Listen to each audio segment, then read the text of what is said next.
Welcome to Balaji ಮನೆ. ನಾನು ಗಾಯತ್ರಿ ವೆಂಕಟೇಶ್. ಇದು ಬಂದುಬಿಟ್ಟು ವೆನ್ನುಂಡಲು ಅಂತಂದು ಹೇಳಿ ಬೆಣ್ಣೆಯಿಂದ ಮಾಡಿದಂಥ ಒಂದು ರೆಸಿಪಿ. ಇದು ತುಂಬ ಚೆನ್ನಾಗಿರ್ತದೆ. ಒಂದು ಸಲ ಟ್ರೈ ಮಾಡಿ ಬನ್ನಿ. ಹೇಗೆ ಮಾಡೋದು ಅಂತಂದು ಹೇಳಿ ನೋಡ್ಕೊಂಬರೋಣ. ನಾನು ಮನೆಯಲ್ಲಿ ಬೆಣ್ಣೆ ತೆಗಿತಾ ಇದ್ದೆ. ಓಕೆ, ಈ ಬೆಣ್ಣೆಯಿಂದನೇ ಮಾಡೋದಂಥ ಪದಾರ್ಥ ಅಲ್ಲ, ಅದಕ್ಕೋಸ್ಕರ ಇದನ್ನು ಇವತ್ತು ಮಾಡಿಬಿಡೋಣ ಅಂತಂದೇಳಿ ಅದಕ್ಕೋಸ್ಕರನೇ ಮಾಡಿ ತೋರಿಸ್ತಾ ಇದ್ದೀನಿ ನೋಡಿರಿ. ಇದಕ್ಕೆ ಒಂದು ಗ್ಲಾಸು ಅಕ್ಕಿ ಹಿಟ್ಟು ತೊಗೋಬೇಕು. ಅದಕ್ಕೆ ಸ್ವಲ್ಪ ಅಜ್ವಾನ ಮತ್ತು ಸ್ವಲ್ಪ ಬಿಳಿ ಎಳ್ಳು ಅದನ್ನು ಹಾಕಿಬಿಟ್ಟು, ಸ್ವಲ್ಪ ನಮಗೆ ಖಾರಕ್ಕೆ ಎಷ್ಟು ಬೇಕೋ ಅಷ್ಟು ಖಾರನ ಹಾಕ್ಕೊಂಬಿಟ್ಟು ಅದನ್ನ ಚೆನ್ನಾಗಿ ಹೊಂದ್ಕೋಬೇಕು. ಆ ರೀತಿ ಎಲ್ಲ ಕಲಿಸ್ಕೊಂಬಿಡ್ರಿ. ಒಂದು ಸಲ ಕಲಿಸ್ಕೊಂಡು ನಾವು ತೆಗೆದಿದ್ವಲ್ಲ ಆ ಬೆಣ್ಣೆನ 2 ಚಮಚ ಬೆಣ್ಣೆನ ಅದರಲ್ಲಿ ಹಾಕ್ಕೊಂಬಿಟ್ಟು, ಆ ಬೆಣ್ಣೆ ಖಾರ ಇದು ಎಲ್ಲ ಹಾಕಿರ್ತೀವಲ್ಲ ಅದೆಲ್ಲ ಹೊಂದ್ಕೋಬೇಕು. ಅಲ್ಲಿ ತನಕ ಅದನ್ನು ಚೆನ್ನಾಗಿ ಕೈಯಾಡಿ ಈ ಥರ ಆಗಬೇಕು ನೋಡಿರಿ. ಮುಟ್ಟಿಗೆ ಮಾಡಿದರೆ ಆಗಬೇಕು. ಅಲ್ಲಿ ತನಕ ಅದನ್ನು ಕಲಸಿಟ್ಕೋಬೇಕು. ನಾವು 1 ಗ್ಲಾಸು ಅಕ್ಕಿ ಹಿಟ್ಟು ತೊಗೊಂಡಿದ್ನಲ್ಲ, 1 ಗ್ಲಾಸು ನೀರು ತೊಗೋಬೇಕು. ಈಗ ಇದರಲ್ಲಿ ಮಾತ್ರ ಉಪ್ಪು ಹಾಕಬೇಕು. ಆ ಹಿಟ್ಟಿನಲ್ಲಿ ಉಪ್ಪು ಅದು ಹಾಕಬೇಡ್ರಿ, ಇದರಲ್ಲಿ ಮಾತ್ರ ಉಪ್ಪು ಹಾಕಬೇಕು. ಈ ನೀರಿನಲ್ಲೂ ಅಷ್ಟೇ ಖಾರ ಮತ್ತೊಂದು ಏನೂ ಹಾಕಬೇಡ್ರಿ. ಅವೆಲ್ಲ ಹಾಕಿದರೆ ಆ ಉಂಡೆಗಳು ಕಪ್ಪಾಗ್ಬಿಡ್ತವೆ. ಅದಕ್ಕೋಸ್ಕರ ಆ ಹಿಟ್ಟನ್ನೆಲ್ಲ ಹಾಕಿ ಮಾತ್ರ ಕಲಿಸ್ಕೋಬೇಕು. ಉಪ್ಪು ನೀರಲ್ಲಿ ಹಾಕಿ ಮಾಡಬೇಕು. ಈ ಸ್ಟವ್ ಆಫ್ ಮಾಡಿದ್ದೀನಿ. ಆ ಕಲಿಸಿದಂಥ ಹಿಟ್ಟನ್ನ ಈಗ ನೀರಿನಲ್ಲಿ ಹಾಕಿಬಿಟ್ಟು ಅದನ್ನ ಚೆನ್ನಾಗಿ ಕೈಯಾಡ್ಕೊಳ್ರಿ. ಅದೆಲ್ಲ ನೀರು ಹಿಟ್ಟು ಎಲ್ಲ ಹೊಂದ್ಕೋಬೇಕು.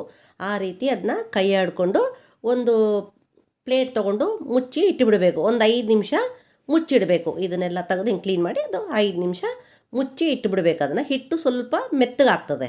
ಆಮೇಲೆ ಇದು ಒಂದು 5 ನಿಮಿಷ ಈಗ ಆಗಿದೆ ನೋಡಿರಿ. ಈಗ ಇದನ್ನು ತೊಗೊಂಡು ಹಿಟ್ಟನ್ನು ಒಂದು ಸಲ ಕೈಯಾಡ್ಕೊಳ್ರಿ. ಮತ್ತೊಂದು ಸಲ ಎಲ್ಲ ಕೆಳಗಡೆ ಮೇಲ್ಗಡೆ ಎಲ್ಲ ಕೈಯಾಡಿಕೊಂಡು ಅದನ್ನ ಎಲ್ಲ ಹೊಂದ್ಕೊತದೆ. ಆವಾಗ ನಾವೇನು ಮಾಡಬೇಕು ಅಂತಂದರೆ, ನಮಗೆ ಎಷ್ಟು ಬೇಕೋ ಅಷ್ಟೇ ಹಿಟ್ಟನ್ನು ಮೇಲೆ ಒಂದು ಪ್ಲೇಟ್ನಲ್ಲಿ ಇಟ್ಕೋಬೇಕು. ಹಿಂಗೆ ಒಂದು ಸ್ವಲ್ಪ ಅದನ್ನ ಉಳಿದಿದ್ದು ಹಿಟ್ಟನ್ನು ಮುಚ್ಚಿಡಬೇಕು. ಅಂದರೆ ಸ್ವಲ್ಪ ಅದು ಬಿಸಿಗೆ ಮೆತ್ತಗೆ ಚೆನ್ನಾಗಿರ್ತದೆ. ಈಗ ನಾನು ಇಷ್ಟು ಹಿಟ್ಟು ತೊಗೊಂಡಿದ್ದೀನಿ ನೋಡಿರಿ. ಈಗ ಇದನ್ನೇನು ಮಾಡಬೇಕಂದ್ರೆ ಸ್ವಲ್ಪ ಹಿಟ್ಟು ತೊಗೋಬೇಕು. ರೌಂಡಾಗಿ ತಿಕ್ಕಬೇಕು. ಅದನ್ನು ಮೆಲ್ಲಗೆ ತಿಕ್ಕಿ ದುಂಡು ಚೆನ್ನಾಗಿ ಬರ್ತದೆ. ಅದು ಬೆಣ್ಣೆ ಹಾಕಿರ್ತೀವಲ್ಲ, ಸ್ಮೂತಾಗಿರ್ತದೆ, ಚೆನ್ನಾಗಿ ಬರ್ತದದು ಮಾಡಿದರೆ. ಈಗ ಇವನ್ನೆಲ್ಲ ರೆಡಿ ಮಾಡಿಕೊಂಡು ಬರ್ತೀನಿ. ಈಗ ನೋಡಿರಿ, ಇವೆಲ್ಲ ರೆಡಿ ಮಾಡ್ಕೊಂಡು ಬಂದಿದ್ದೀನಿ. ಈಗ ಎಣ್ಣೆನೂ ಕಾದಿದೆ. ಈಗ ಎಣ್ಣೆಯಲ್ಲಿ ಹಾಕ್ತಾಯಿದ್ದೀನಿ. ಎಣ್ಣೆಯಲ್ಲಿ ಹಾಕಿಬಿಟ್ಟು ಕರೆದ್ಬಿಟ್ಟು ತೆಗೆದುಬಿಡ್ಬೋದು ಅಂತ ಅಂದ್ಕೋಬೇಡಿ. ಇದನ್ನು ಲಾಸ್ಟ್ ತನಕ ನೋಡಿ ಹೇಗೆ ಮಾಡೋದು ಅಂತಂದು ಹೇಳಿ, ಅದು ಯಾವ ಥರ ಕರಿಬೇಕು ಅನ್ನೋದನ್ನು ತೋರಿಸ್ಕೊಡ್ತೀನಿ. ಈಗ ಇದನ್ನೇನು ಮಾಡಬೇಕು ಅಂದರೆ, ಎಣ್ಣೆಯಲ್ಲಿ ಹಾಕಿರ್ತೀವಲ್ಲ ಸ್ವಲ್ಪ ಹೊತ್ತಿಗೆ ಬಿಡಬೇಕು. ಅದನ್ನ ಸ್ವಲ್ಪ ಹೊತ್ತು ಬಿಟ್ಟರೆ ಈಗ ನೋಡಿರಿ ಒಂದೊಂದೇ ಉಂಡೆಗಳು ಮೇಲೆ ಬರ್ತಾ ಇದೆ, ಮೆಲ್ಲಕ್ಕೆ ತೇಲ್ಕೊಂಡು ಬರ್ತಾ ಇದೆ. ಈಗ ಇದನ್ನು ಆ ಥರ ಬರಬೇಕದು, ಮೇಲ್ಗಡೆ ಬರಬೇಕದು, ತೇಲ್ಕೊಂಡು ಬರಬೇಕದು. ತೇಲ್ಕೊಂಡು ಮೇಲೆ ಬಂದು ನಿಂತ್ಕೋಬೇಕದು. ಹಿಂಗೆ ತೇಲ್ಕೊಂತಿರ್ಬೇಕದು, ಆ ಥರ ಬರಬೇಕು. ಆಮೇಲೆ ಆ ತೇಲ್ಕೊಂಡು ಬಂದಾದಮೇಲೆ ಅದು ಏನಾಗುತ್ತೆ ಅಂತಂದರೆ ಬಬಲ್ಸ್ ಎಲ್ಲ ಬರೋದು ಕಡಿಮೆ ಆಗ್ತದೆ. ಆವಾಗ ಈಗ ನೋಡಿದು ಈ ಥರ ಮೇಲೆಲ್ಲ ಅಷ್ಟು ಮೇಲೆ ಬಂದಿದೆ ನೋಡಿರಿ, ಆವಾಗ ಆಗಿದೆ ಅಂತ ಅರ್ಥ. ಇದು ಈಗ ಹೇಗೆ ಸುಮ್ಮನೆ ಕರೆದುಬಿಟ್ಟು ತೆಗೆದುಬಿಟ್ರೆ ಒಳಗಡೆ ಎಲ್ಲ ಮೆತ್ತಗಿರ್ತದೆ. ಅದಕ್ಕೋಸ್ಕರನೇ ಈ ಥರನೇ ಮಾಡಬೇಕಿದು, ಇದೇ ಥರನೇ ಕರಿಬೇಕಿದನ್ನ. ಈಗ ಇದನ್ನು ತೆಗಿತಾ ಇದ್ದೀನಿ ನೋಡಿರಿ. ಒಂದು ತಟ್ಟೆಗೆ ಇದನ್ನು ತೆಗೆದು ಹಾಕ್ತೀನಿ. ಸೌಂಡ್ ನೋಡಿರಿ ಯಾವ ಥರ ಬರ್ತದೆ ಅಂತಂದೇಳಿ.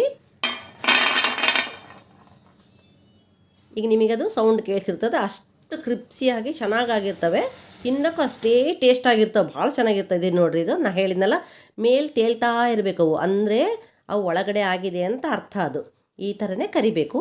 ಈಗ ನಾವು ಇದರಲ್ಲಿ ಏನು ಮಾಡಬೇಕಂದ್ರೆ, ಸ್ವಲ್ಪ ಕರಿಬೇವನ್ನು ಕರೆದ್ಬಿಟ್ಟು ಅದರಲ್ಲಿ ತಟ್ಟೆ ಅದು ಉಂಡೆಗಳೆಲ್ಲ ಕರೆದು ಇಟ್ಕೊಂಡಿದ್ವಲ್ಲ, ಈಗ ಅದ್ರ ಮೇಲೆಲ್ಲ ಹಾಕ್ಬಿಟ್ಟು ಇದು ಮಾಡಬೇಕು. ನಾವು ಮೊದಲಿಗೆಲ್ಲ ಎಲ್ಲಂದರೆ ಇದೇ ಥರ ತಿಂದ್ಬಿಡ್ತಾ ಇದ್ವಿ.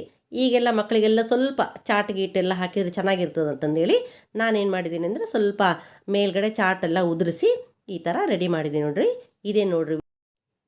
ಇದೇ ನೋಡಿರಿ ಬೆಣ್ಣೆದು ಉಂಡೆಗಳು ಅಂತಂದೇಳಿ. ಸ್ಪೈಸಿಯಾಗಿರ್ತದೆ, ತುಂಬ ಚೆನ್ನಾಗಿರ್ತದೆ. ಒಂದು ಸಲ ಟ್ರೈ ಮಾಡಿ.